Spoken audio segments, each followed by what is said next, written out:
Hi guys, this is Allison from LA Cat Creations. How are you? Please don't forget to hit that like, share, and subscribe to my channel if you haven't done so already. And if you get anything from my work, like a connected dot, an epiphany, a mind explosion, a new book to read, a new author to explore, please consider supporting my work. All the links will be at the bottom of the description of this video. AlleyCatCreations211.com is where you can find pyramids and hearts and floral skulls and gem skulls and drawings and paintings and all kinds of stuff that I do. I also sell candles. Easter is coming. So get your orders in today, and you could do that via email. Also, I have channel memberships. So if you're so inclined to support the channel that way, you get perks. I literally just posted a channel member oracle reading. So channel members get readings just for the small collective of members. And you also get a free entry into any one of my raffles or drawings that I do giveaways for. So that's a nice perk. And it's only one tier, so it is a flat, cheap price. So I want to thank all my channel members out there for supporting me, and not everybody that supports me. I know not everybody has it at the moment. I sure don't. And just keep pushing forward. I will be live. Well, if I'm putting this out, so I'm doing this right before my live. So yeah, my brain is not quite here, but I'll be posting this on Saturday. Unfortunately, or fortunately, I will be at a vending event from 9 a.m. to 4 p.m. So I will not be able to get a video in. This is why this is going to be a premiere. Hi, everybody. I'm going to attempt to go and chat with everybody for the premiere, but we'll see what happens. And then I will be on Turn the Page with Janine at 7 Central, 8 Eastern on her channel, Turn the Page on Rumble. So make sure you go support me and Buckshot over there. Fun times. Fun times. The Voice of Isis, Chapter 15. World Chains.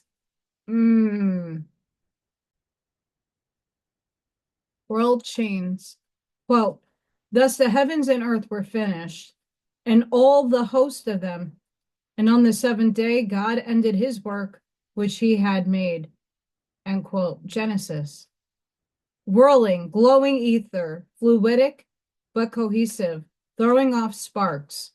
Encountering moist air, it sends up clouds of vapor in its rapid motion. The Great Mother sends out her breath to blow cool and moist upon the fiery offshoots of the Father. Little by little, it gathers density until the children, suited to its condition, begin to move in its fiery heart like tiny flames. Yet flames that have life and independent motion. All life is now gaseous light. The spirits of the gases hover over the glowing, vapory mass. They fan it with their wings, that it may cool and harden. Within the womb of the world mother, an infant globe slowly takes form. At last, upon the whirling sphere, there descends in one great rush the spirits of the great ones, destined to prepare this ethereal dwelling place for humanity. Sounds like Blavatsky. These are men, indeed, men, divine men, manas, who reach their godlike state on former chains of worlds. They begin their work on the first and earliest globe of this chain in its most etherical condition. Their work is to inform and prepare this life essence for future use. They blow their cool breath upon the glowing vapory globe, and lo, it solidifies into the prototypes of that which becomes rock and mineral, imprisoning the spirit of life. Their lifeblood becomes currents of living force. They hover over the face of the great deep. Into the waters they breathe their life breath, and the waters are filled with innumerable living forms. From the waters and the cooling rocks, a great mist arises. It is the spirit or life element of the coming humanity. It separates into masses. They take form and become etherical beings floating like clouds over the still etherical planet. Through all this first round, the creators are engaged in preparing the earth and forming the prototypes of that which is to be. It is the breath of their nostrils, the bloodstream of their life forces, that is both transforming and reappearing in the life of the elements.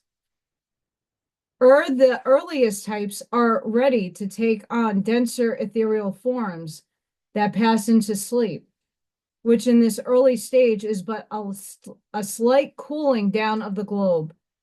Then a new day dawns, the second round. A new form of life appears, the vegetable. Once more, must the parents of the race guide the pure but as yet incorporeal beings, the second race, and teach them how to inform the planet. The Manus must enter through the breath of their nostrils into the formation of the new globe. They must permeate the mineral to give it consciousness and penetrate the vegetable, very like the water of the ocean flowing through coral or some spongy substance, leaving behind its informing principle. As yet, humanity is globular and etherical, but must become acquainted with the globe on which it dwells. It becomes the mineral, the stone, the water, the air, Dolores Cannon. The oceans are of carbonic acid, and the air is saturated with the evaporation. Gigantic trees form from the carboniferous exhalations of the earlier races. The immense coal beds were thus created by the informing beings, the progenitors of the coming humanity. Very Blavatsky, but also Dolores Cannon. After a pralaic night of short duration, they are ready for a new globe. They awaken to a new condition, the third round. Different strata have been formed. The Earth's crust has formed over the minerals and the giant trees. Now gigantic reptiles and beasts roam the Earth, with bodies and functions adapted to existing conditions. Humanity is not yet ready to take solid form. In the fourth round, humanity falls into generation, is endowed with mind by the sons of mind. God breathes into man's nostrils the breath of life, and he becomes a living soul.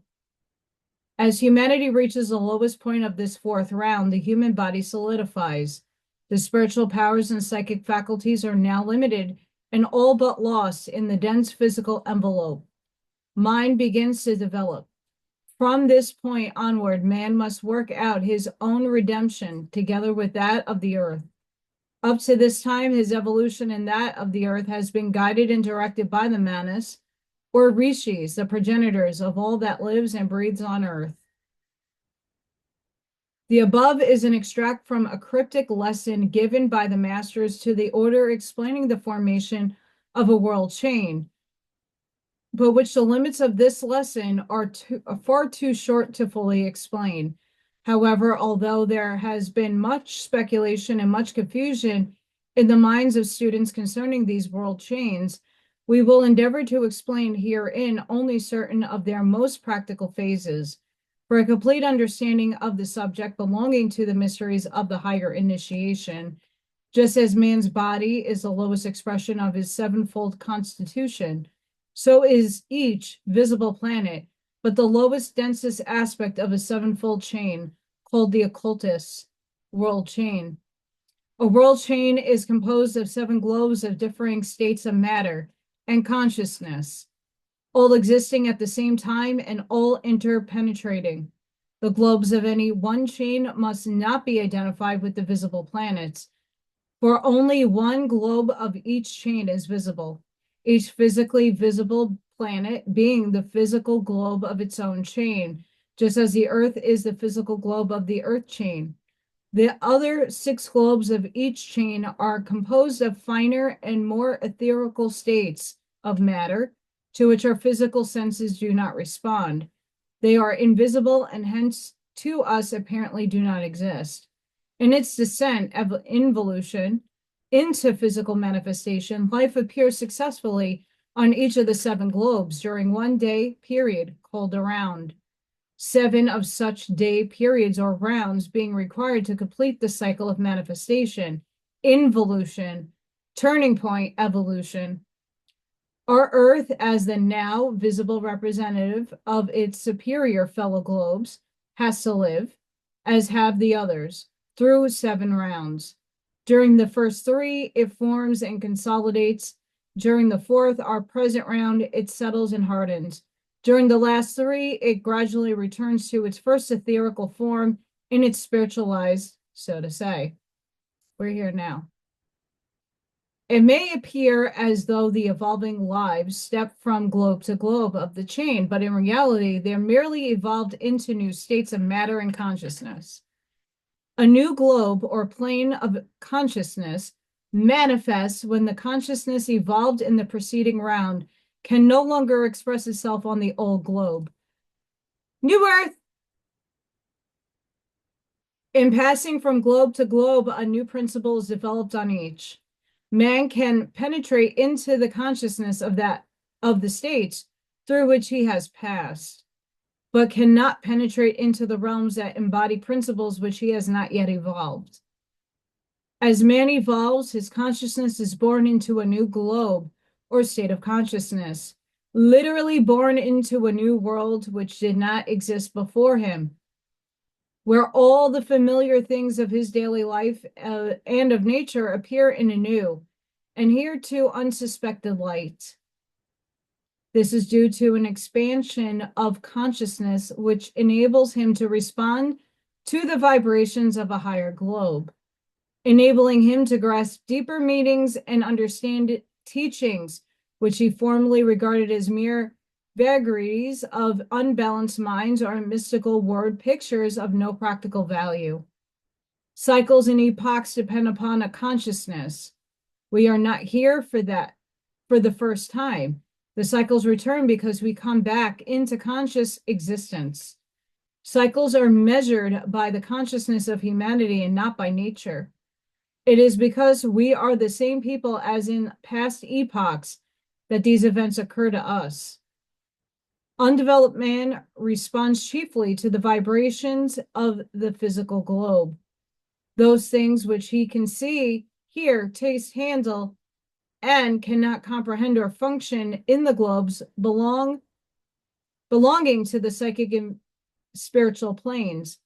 Many so live in and for the I can't even speak. What's going on? For the gratification of their animal appetites, desires, and passions, that although they are living on earth, they are dwelling in the world of desire or globe, embodying the desire principle, which desire reigns supreme. For such, every thought and act experience of life is interpreted from the standpoint of animal desire. Others dwell so completely in the mental world that the desire world and even the physical world has little power over them. Many function in a dream world, the astral envelope of the physical earth, in which the physical desire and mental worlds are all reflected. Some are able to reach up into the soul world and receive their mystical soul birth, while a few receive their birth into the spiritual world where their consciousness becomes one with their Father in heaven. The phenomenon of true conversion, is but the birth of the consciousness into the soul globe or plane. The majority of humanity, however, function in the 3 lower worlds, physical, mental, desire, at the same time or vibrate from one to another. The mental world, however, has 2 aspects, a high and a low. And since man is endowed with free will, he can chain mind to the lower worlds and make of this great gift but a servant to gratify desire and intensity of physical life. Or he can use his gift of mind to reach up into the higher worlds of soul and spirit. Man must ultimately function and gain experience on all 7 globes at the same time, checking up, balancing, and perfecting the experience of one by that gained on the others. thus rounding out his sevenfold nature into the real man. Only thus can he gain mastery over the portion of goods given him by his Father in heaven. We are all going through that stage right now. Right now. Right now. We're going through that stage right now. And this was written back in the 1920s. How the hell did they know?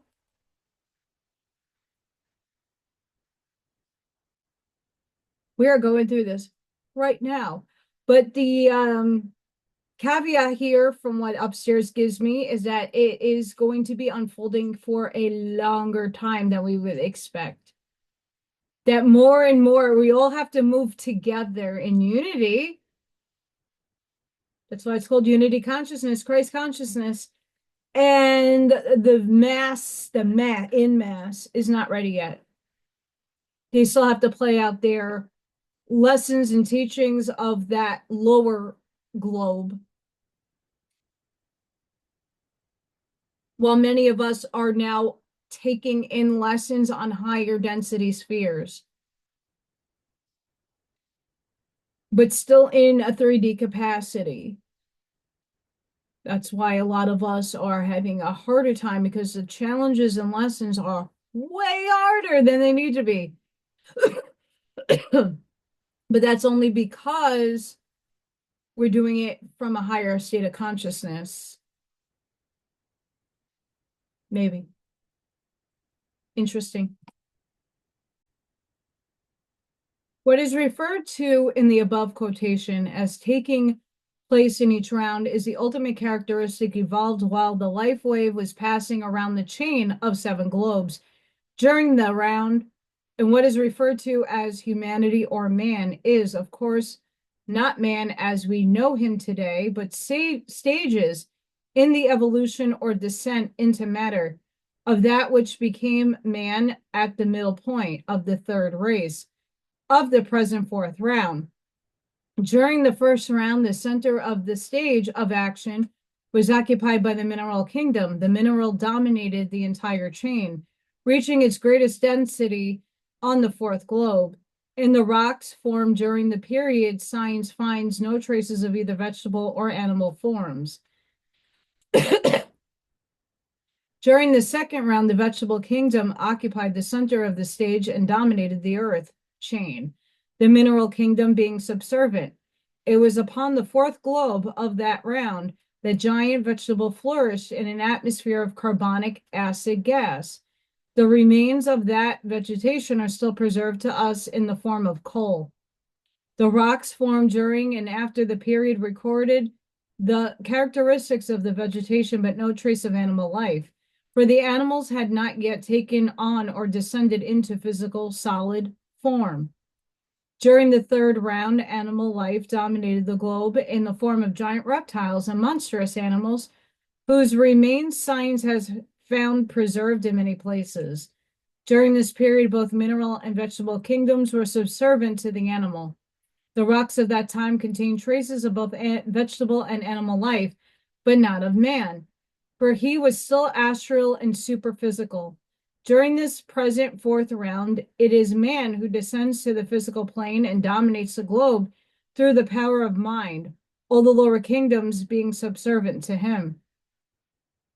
Since man is the microcosm of the macrocosm, in his spiritual evolution, he must pass through stages analogous both to his own physical evolution and that of the planet, just as during his inner uterine life has he passed through the evolutionary stages of the early races, vegetative, animal, human. The first 3 rounds would be represented in man's spiritual evolution by the innocence of ignorance. During this period, he goes on his way actively doing neither good nor evil, vegetating indifferent to the higher ideals, yet not groveling in the lowest. Persons in this stage take life as they find it, with little thought as to its significance or its deeper problems. They are happy and carefree, neither very good nor very bad. Average good-natured persons with whom the world goes well and who experience little sorrow or suffering. There must come a time, however, when, like the planet, the evolutionary urge involves them in still deeper, denser conditions. Their carefree conditions change. Since they pay little attention to the higher ideals of life and concentrate on their efforts of physical gratification, they come to live more and more in their animal natures. They become carried away with the animal desires, with the love of money for the gratification of creature comforts, with ambition, with great selfishness, resulting in extreme cruelty to their brother men. All these conditions gradually plunge them into the denser animal realm, where, like the immense animals that roam the earth during the third round, they prey upon one another, living only to enhance and gratify their animal natures and prolong their animal pleasures. In this period of spiritual growth, the animal passions dominate.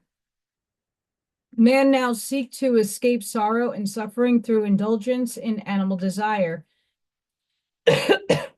In obeying the inner urge toward harmony, happiness, he madly plunges into all manner of animal excesses and self-indulgences, with little regard for the rights of others. But freedom from suffering still eludes him. Ultimately, he reaches a point where the real man begins to control, corresponding to the period when men began to dominate the earth. As with the planet, so with the race and the individual. The vegetative and animal stages lead steadily toward a condensation of conditions, just as the passing of the gigantic vegetation of the second round added to the density of the globe in the form of coal, and the enormous animals of the third round by their deposits of bones. So during the corresponding periods of his evolution has man helped to create himself denser physical conditions, karmic conditions of suffering and sorrow, which he must experience and redeem. Little by little, through sorrow and suffering, he awakes to the realities of life. Sorrow and suffering are to man what matter is to spirit, the sinking into the densest and most limiting conditions of expression, and the object is the same. For spirit to gain experience in physical conditions and thereby redeem matter, for man to gain his soul experience and thereby redeem the causes in the world which produce sorrow and suffering, namely sin and disobedience, as well as to redeem the matter in which he clothed himself. Hence, while the law of karma will bring to all the suffering they have earned, at the same time as they conquer, they become redeemers for the race. For they can not conquer for themselves alone. They have been born from the world of thoughtless action into the realm corresponding to the period when man was endowed with mind. They have begun to respond to their higher mind. Once having reached this point, they can go no more back. Life no longer flows smoothly. They can no longer be thoughtless and carefree, for they must henceforth take in their own hands the working out of the great problems of their spiritual lives, just as man at the corresponding stage took over the guidance of his physical life. They must seek for themselves the solution of life's problems. When you have reached this stage, you have entered the fourth degree of humanity, where you consciously take up the work of spiritual regeneration. In this degree, you consciously start out upon the path and must conquer all the kingdoms below you, both in yourself and in the world. All who are interested in these teachings, for example, have reached this point, and to you we will say that you are not mere creatures of impulse, driven hither and thither by a relentless fate, but are children of your Father in heaven. You have reached your majority and are being tested. You are encouraged to take up the great work of your own redemption. Your guidance is now no longer that given a schoolboy, but rather the supervision of a loving parent over one who must, of his own free will, follow the principles taught by the parent. It is comforting, however, to realize that you have this power to walk alone. or you would not be where you are today. If you were still a child in spiritual leading strings, the great problems of life would not confront you. For the law of divine love brings to the soul only such problems as it has the strength to meet and conquer. Your heavenly Father would not that any perish. Yeah, not one sparrow falleth to the ground, but the Father knoweth. Seek then to reach up in consciousness to the soul world, to the globe of divine love, a new world in which you can dwell if you will. Your heavenly Father has prepared a mansion for you in that world, which you do not have to pass through the change man called death to enter. But you do have to let go and cease clinging to the things of the lower worlds. For that to which you cling and in which you permit your mind to dwell is the world in which you must function. You may do your duty in the lower worlds and still dwell with your Father in his world of love and glory. Realize that he is watching over you and that his world envelopes you and will manifest to you if you will, but open your heart to let it in. Like a human parent, but in a degree far transcending the human, your Father suffers with you, yet understands the necessity for you to conquer alone.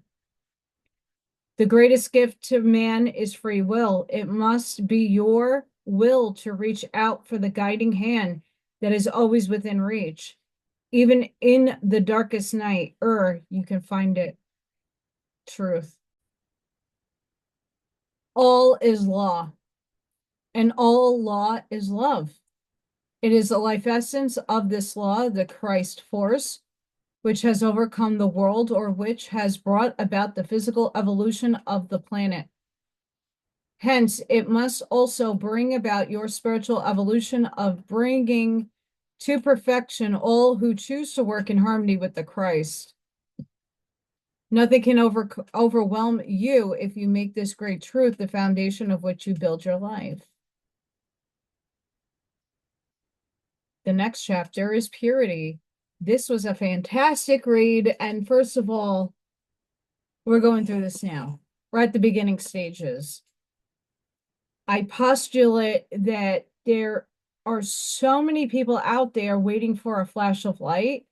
Yeah, the light is upgrading us and is transforming us, but it's your will of intention to do the work, to walk a righteous path, to aid in humanity's upliftment.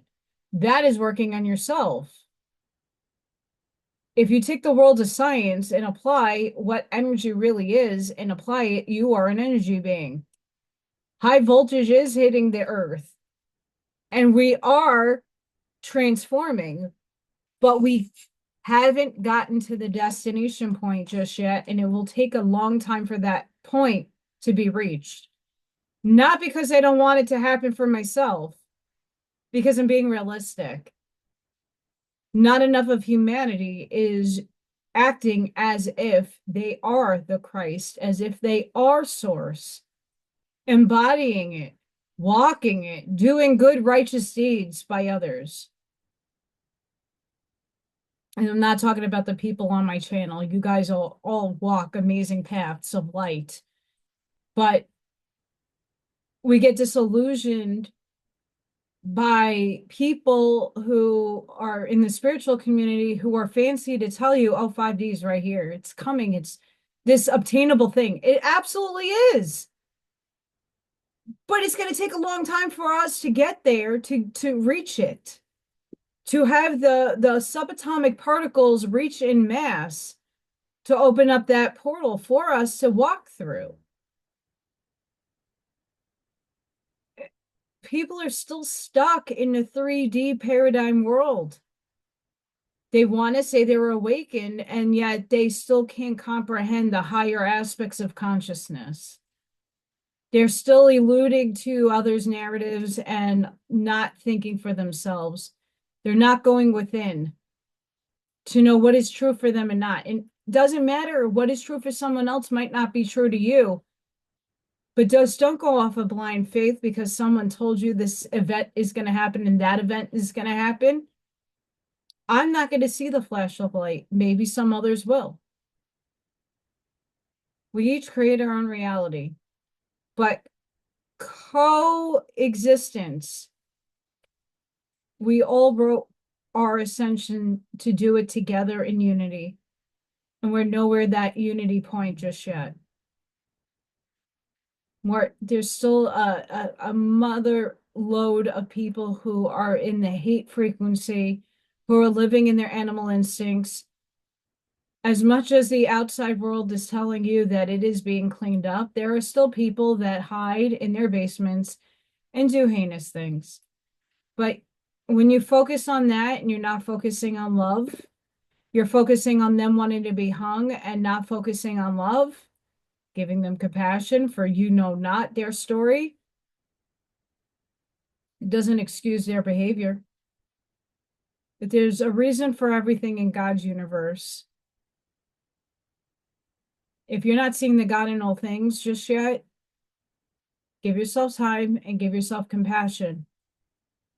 Forgive those who do not see just yet. This is one of the hardest aspects of our becoming into higher density beings. We have to wait. And that waiting and living in a third dimensional world is very highly difficult. And I know a lot of us are experiencing that difficulty right now. The only thing that we can do is still seed our light, purge as much as possible, and move forward together with unity in mind. You don't have to agree with everything anybody says, but there's a lot more similarities than you think that we all think about and we all want for each other. So let's focus on those and let's start building a new world together. It's going to take a long time. This wanting to have things happen now attitude, I look, I get it. I could use the material world's funds so that I can be complete. And not that to make me happy or anything, just to pay the bills so I can continue doing this. My lights can be on, my internet can be on. I can get here to there with the gas prices ridiculously high right now. Right? It's not me. I am complaining, and it sucks. But I work really hard and not seeing anything paying off. And that's not just me. That is my neighbor came to me earlier to give me a list of where the food banks are, but she marked off where the better ones are, and I wasn't aware of this. So she gave me a list and she was explaining, oh, like, yeah, if you go there, they have like fresh stuff. And I'm like, oh, okay, thank you.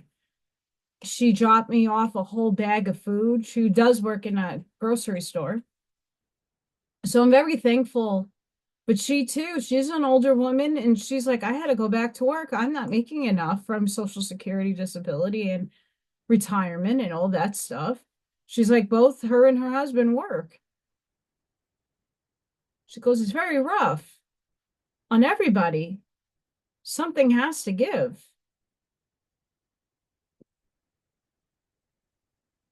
And for all of us that are working or have worked, we should not have to worry about our next meal or how to pay the bills. The basic necessities of life. We're slowly, consciously moving forward, and I can't stress this enough that act as if. I try to act as if every day. But the struggle is real. The reality is there. I could wishfully think that everything is fine when in reality, if it's like me ignoring it, it's not fine. And that's a reality that I have to tackle. And just like most of you have to tackle. I'm just hoping God has a plan for all of us that are trying our damnedest to get the word out and to get more people on board at some capacity. I thank all of you for showing up, coming, liking, sharing, subscribing, sending each and every one of you love, light, compassion, grace, shielding, and protective energy. Please go within, be the shoulder, be the lighthouse, seed your truths. I hope to see you all in the next one. I will be doing a paint and sip on Sunday. I don't know what I'm painting just yet. We'll see. Sorry about the day. I will be at a vending event and I'm already there if you're watching this.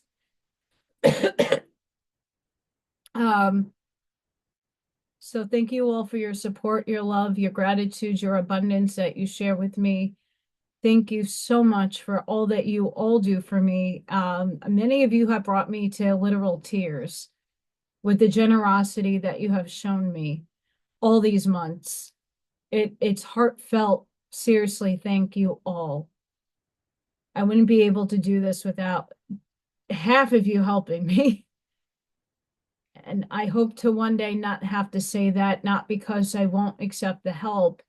It's because I will be able to financially hold it down, that I'm not going to need help and maybe spread that wealth onto others.